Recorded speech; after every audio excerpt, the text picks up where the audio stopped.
It's Technique Tuesday at Davita's Stampin' Spot. I want to share with you a technique today that creates a shadow. I'm going to use the Mountain Air stamp set.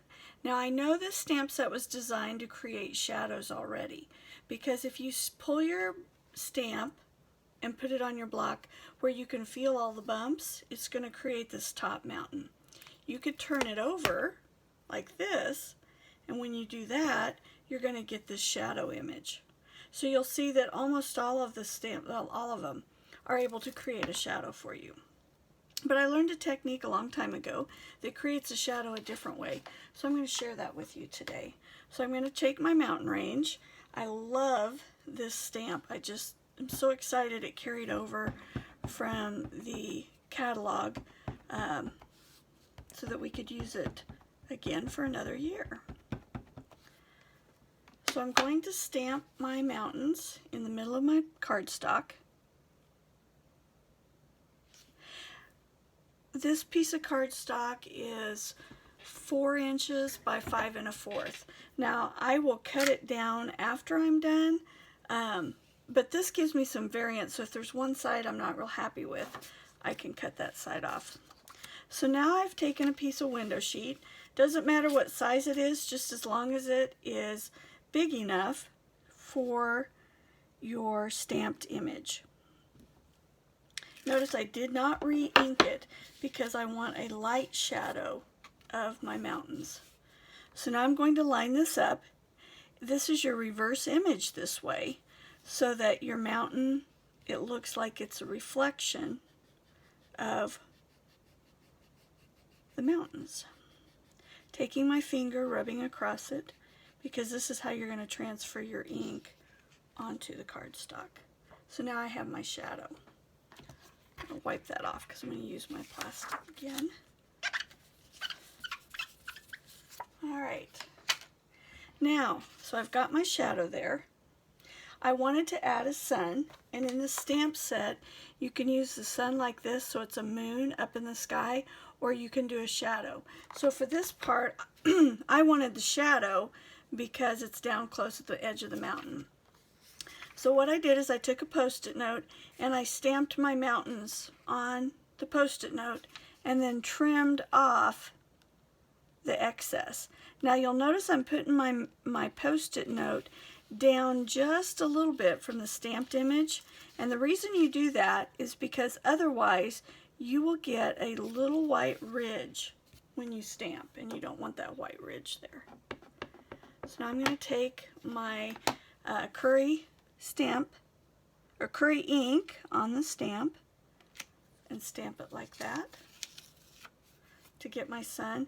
And then I want a sun down here, so I'm going to stamp it again down below, and that's going to give that sun down there.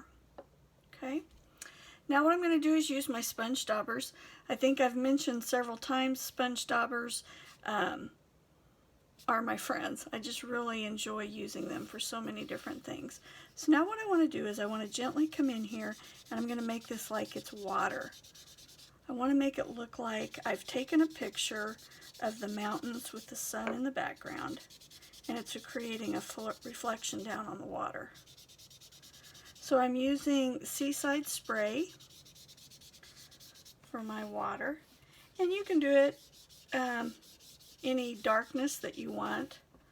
I don't want to draw a lot of attention to the water because I want the mountains to be the thing that I highlight. So I've added some there. And then when you have a beautiful sun like this, you hope that you're going to have a beautiful sunset. So I'm going to come in. Now the tricky part with this is your daubers will create a blob if you're not careful. So you want to gently, just very gently add a little bit of ink to your dauber and sponge it on here.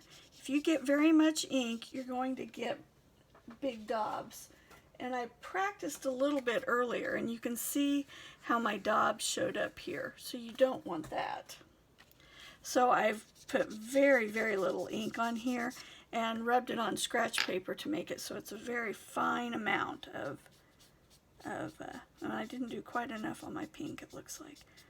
And I tried not to go in a straight line, because when you look at a sunset, very seldom is it in a straight line. add in a little pink. Of course, got to have some purple in here. There you can see my dauber was a little bit too thick, so I'm going to come back and try to just smooth that out just a little bit.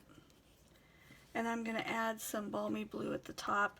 The colors I used were crushed curry for my yellow, flirty flamingo is the pink, the purple is Highland heather, and I'm using balmy blue here at the top.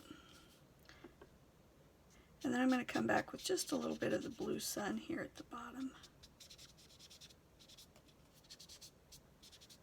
Alright, so there's my sunset.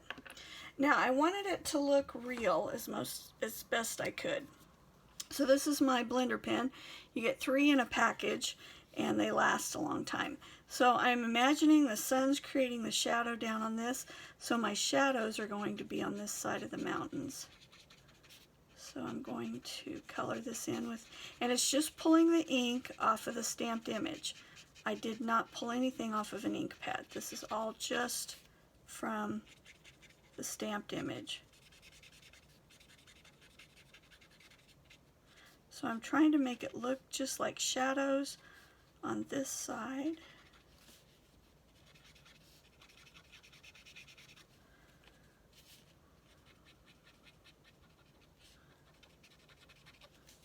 Like that. All right. So there's your technique for today. Now I'm going to tell you this takes quite a bit of playing. This is not something that you're probably going to get right on the first try, because there's a lot to how heavy you sponge to get that look. So here's one that I went ahead and mounted. I used Night of Navy for my background. This is crushed curry, and then you can see my sky, my mountains, the shadow in the water, and well, the sun with the shadow. So that's your technique for today. I would love to see what you create. No one's been brave enough to do that. So this week there will be a drawing for anyone that posts a picture of something they create using the shadow technique. Now you can use the shadow technique with the window sheet. If you're old enough to know what Xerox overlays used to be on our, you could use that as well. Or if you have the stamp set and you just want to use a shadow instead of the broken image, you want the full image, there'll be a contest. Whoever posts a picture, your names will be in a drawing, and the person whose name I pull will receive a free ribbon of your choice. So I can't wait to see what you create, and enjoy stamping. Have a great day, and we'll see you next Tuesday.